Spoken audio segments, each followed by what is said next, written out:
Por todo o jardim, coisas tentam parecer, imitar o som e até emitir cheiro de algo que elas não são. Este é um mundo cheio de imitações.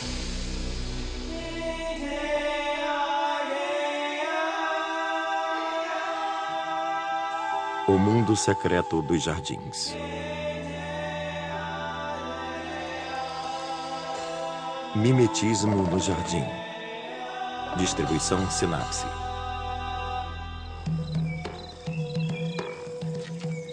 Nós temos a tendência de supor que o que vemos é exatamente como parece. Mas quando olhamos um jardim, precisamos entender que este é um mundo cheio de trapaças. Aqui, muitas criaturas tentam parecer alguma coisa que elas não são.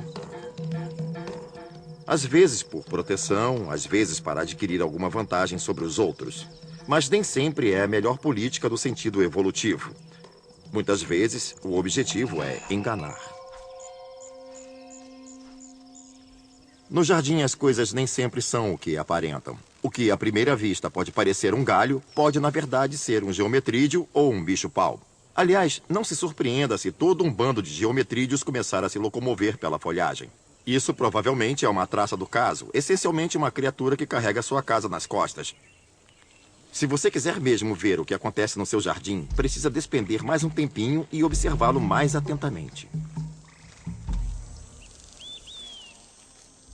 Nós entendemos que um inseto ou outra criatura que se alimente de plantas deve ser relativamente indefeso. Se for herbívoro, não é estruturado para lutar. Em algumas ocasiões, eles se protegem de criaturas que querem comê-los, se misturando ao ambiente.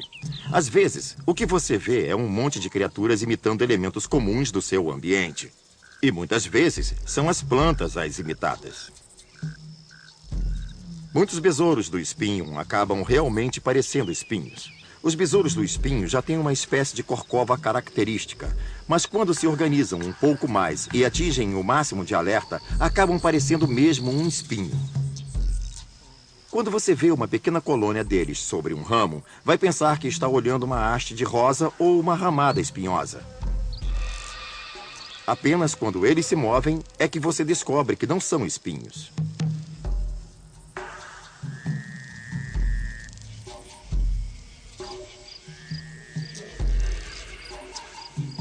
Um outro artifício que usam é parecer um pedaço de pau. Por exemplo, o bicho-pau se move por entre as folhagens, alimentando-se de folhas. Mas se um predador chega perto dele, em geral fica completamente imóvel. E se a copa da árvore estiver oscilando, os galhos balançando com a brisa, ele se deslocará para frente e para trás, de forma a parecer que faz parte da natureza estrutural daquela planta.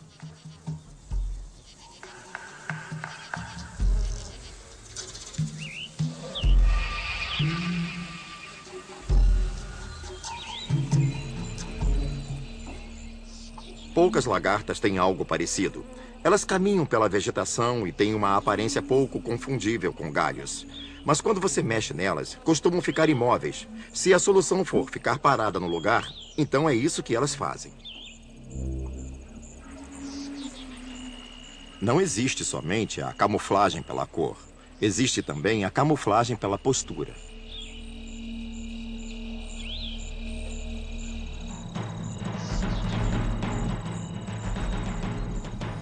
Para muitos insetos voadores que passam o tempo em árvores, também é bom parecer casca de árvore.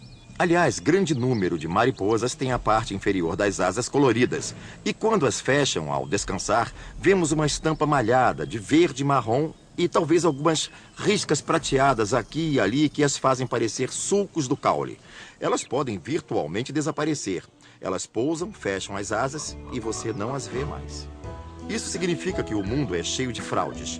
E o mimetismo, nesse artifício de fingir ser alguma coisa que não se é muito mais comum do que as pessoas imaginam. You'll find the answers that you see if you have faith in make-believe.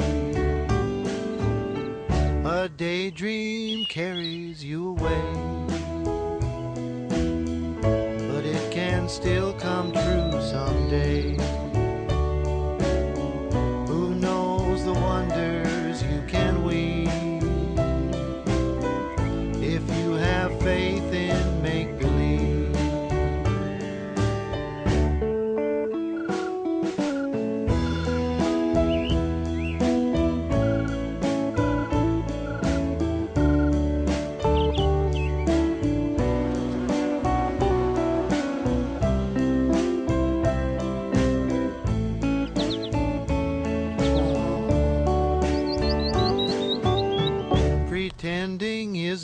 very hard. Just let it open up your heart. You'll be surprised what you achieve if you have faith in make-believe.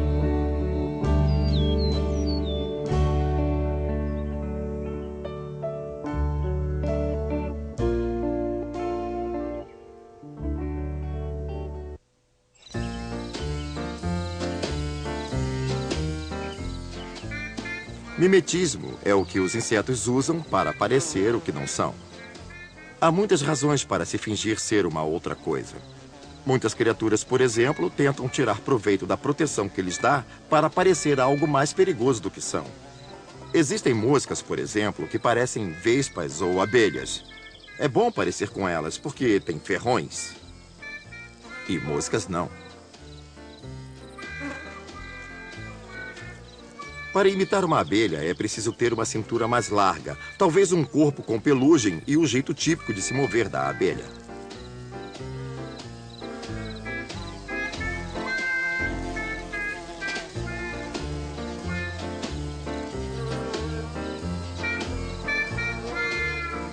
Para imitar uma vespa, é preciso ter uma cintura fininha e um corpo longo. Isso pode oferecer proteção contra predadores visuais que não querem atacar um inseto que poderá ferroá-los.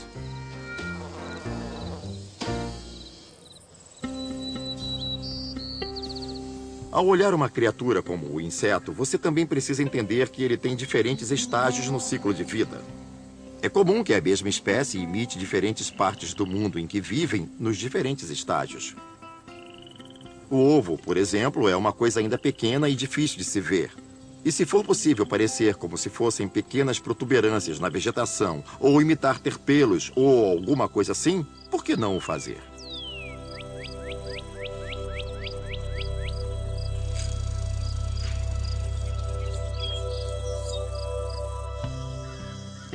Um estágio em que as criaturas não querem chamar a atenção para si é o de pupa. Antes de emergir, quando estão na crisálida ou no casulo, geralmente não são capazes de se defender. Elas sabem voar, mas não sabem andar. Mal conseguem se mover. É nessa fase que são realmente muito vulneráveis. Então, se uma criatura puder parecer uma folha morta ou um resíduo no chão do jardim, uma coisa que o predador não olharia duas vezes, ela tem muito mais chances de sobreviver. Elementos comuns do meio ambiente nem sempre são só folhas e galhos. Fezes também são habituais de uma forma ou de outra no seu jardim. Algumas criaturas desenvolveram um formato semelhante a excremento de aves, de maneira a parecer menos saborosos aos predadores em potencial. No momento, a criatura está se movendo, quando sem querer chama a atenção do predador. Quando este chega perto, deixando clara sua presença, a criatura estanca e ele pensa, eca, aí vai embora. Depois, quando a área estiver limpa, o imitador vai embora também.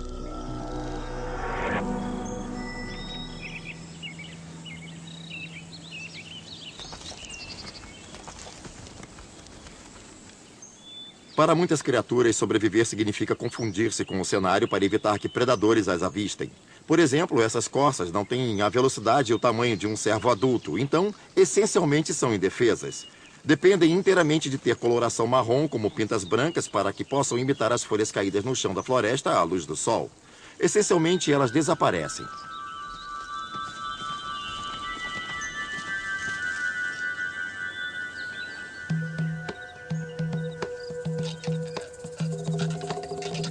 Quando interpretamos o mundo, é difícil não o ver como algo não humano. Quando pegamos uma criatura e a isolamos, olhamos e pensamos, como pode sua coloração ser utilizada como camuflagem? Como é possível não ser vista? Mas se a pusermos diante de um fundo de diferentes texturas e formas de folhas, principalmente quando essas folhas se movem, de repente essa coloração funciona perfeitamente.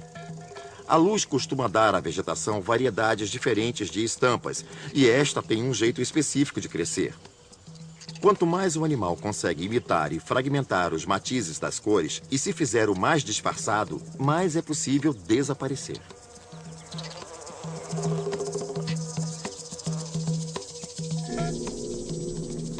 Às vezes as criaturas querem se confundir com o cenário, não porque querem fugir de predadores, mas porque querem ser predadores. Elas querem se misturar ao ambiente para surpreender a presa.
Se observar certos sapos, por exemplo, você verá que os arbóreos, sapos verdes de árvores, têm a pele malhada, o que os deixam semelhantes ao caule.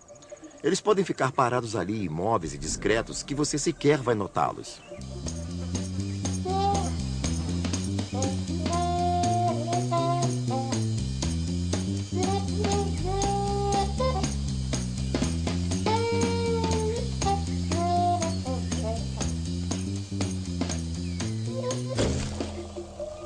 Isto é, você não vai saber que estão ali até ser muito tarde para fazer alguma coisa.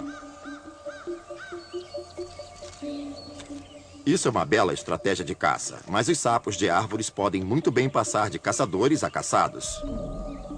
O mimetismo também tem esse lado, mas quando o animal está quieto, esperando a presa, ele também pode não ser a presa de mais ninguém, pois não é visto.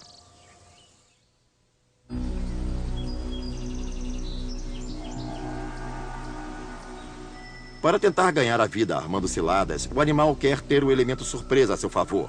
Uma criatura que tem essa noção bem clara é a aranha embusteira, caçadora de flores.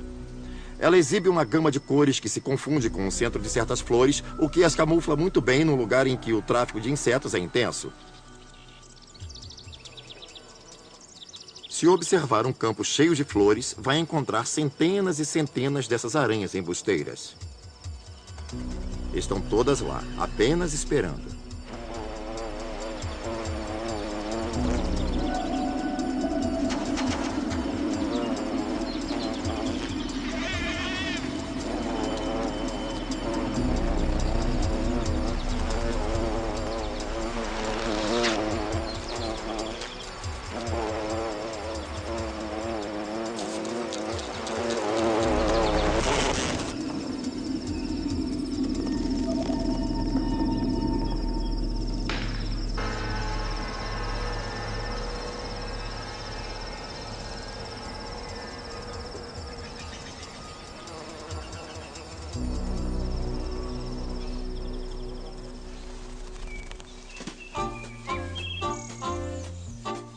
Às vezes, quando se imita coisas, não é preciso ficar igualzinho a elas. O que importa é a primeira impressão, que faz com que o predador vá embora ou hesite para dar o tempo de escapar.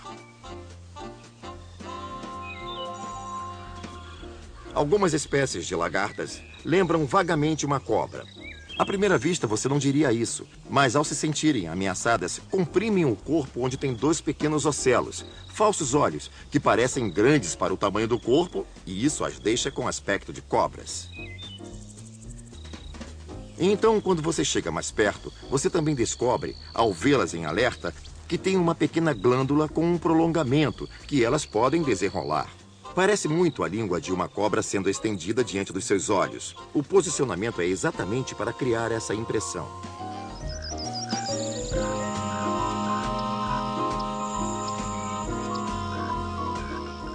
É comum também essas lagartas segregarem substâncias dessas glândulas.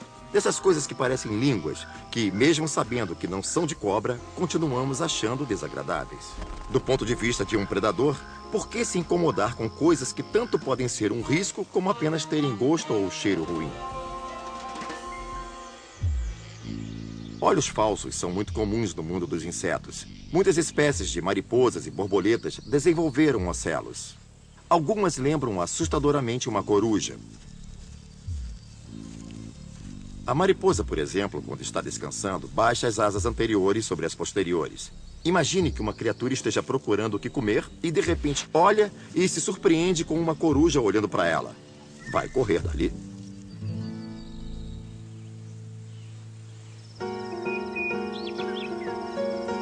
Às vezes as coisas parecem similares porque estão reagindo ao ambiente de forma similar. Não se trata apenas de mimetismo. Um não está imitando o outro. Para ver um bom exemplo, observe os beija-flores. O que faz deles seres incomuns é que podem pairar no mesmo lugar. E eles têm um bico longo para que possam introduzir em flores tubulares fundas, de hastes longas, e ficam bem estáveis, porque podem fazê-lo estando parados no ar. A mariposa beija-flor tem a mesma habilidade. Ela paira no ar. As outras mariposas não costumam fazer isso. Elas se alimentam das mesmas flores. Elas têm um probóscide longo, com um bico que costuma ficar enrolado. Elas podem estender o probóscide para dentro da flor da mesma forma que fazem os beija-flores. Mas um não está imitando o outro. Apenas usam métodos similares para atingir o mesmo fim.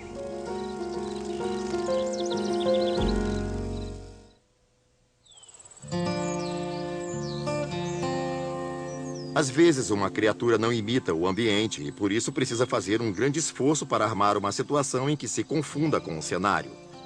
Por exemplo, no caso das traças do saco, elas costumam acumular detritos. Elas os coletam e os colocam à sua volta. Assim, confundem-se com a vegetação, porque usam a vegetação local que lhes pareça apropriada. E ela os esconde.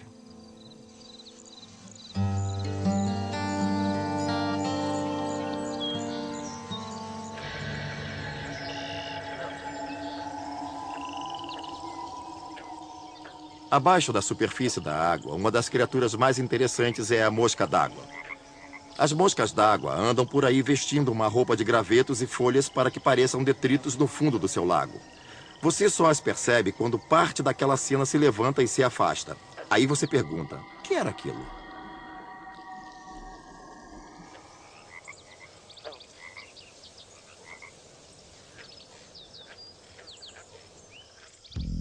Tem também a larva do besouro tartaruga. Ela começa seu costume com minutos de vida. Essas estranhas criaturas coletam todas as suas fezes e as colocam sobre a cauda, que equilibram como uma espécie de guarda-chuva fecal estilizado. O guarda-chuva começa pequeno, mas à medida que essas criaturas se desenvolvem, fica cada vez maior, a ponto de predadores voadores só verem um monte de excremento ambulante no lugar de uma larva saborosa. Mas no seu jardim não são apenas seus olhos que são enganados. O tordo dos remédios também engana seus ouvidos. Os machos imitam uma variedade de sons para atrair a fêmea. A lista de sons será maior quanto mais atrativa ela for.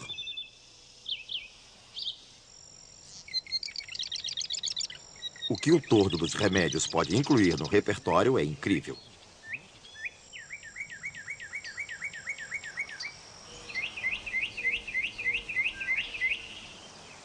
Ele pode imitar o som da água corrente ou ruídos de máquinas, coisas assim. Quanto mais complexo o repertório, mais bonito ele parece e mais fêmeas não resistirão a ele.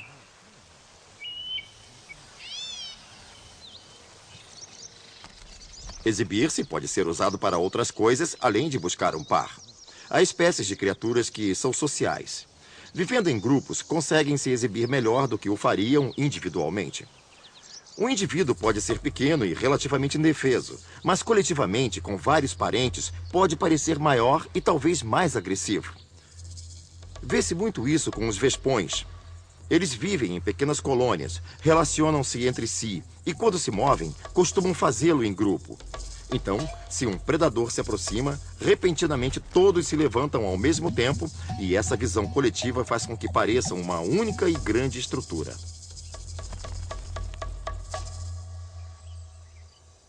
Dizem que imitação é a forma mais sincera de lisonjeio.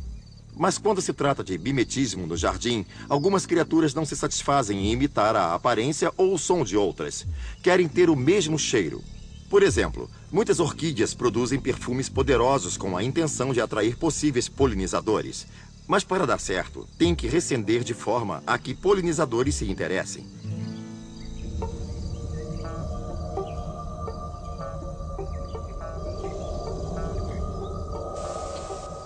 No caso dessa orquídea, a flor delicadamente suave exala um cheiro que pode ser efetivamente considerado fedorento. Ela libera um cheiro forte que lembra carne podre. Aí você vai pensar, cara, quem ficaria atraído por isso? Moscas, ora. As zeladoras do jardim são comedoras de carniça, devoram carne morta. Então, para elas, coisas mortas são um maná dos deuses.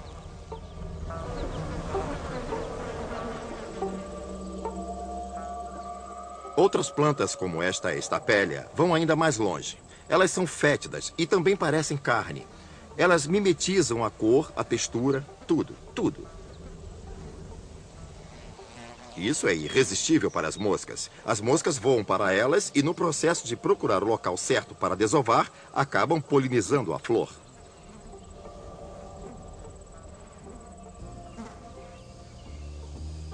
Portanto, com todas essas criaturas mimetizando as aparências, os cheiros e até os sons no seu jardim, você deve prestar muita atenção ao que está se passando no seu quintal, a fim de realmente apreciar tudo.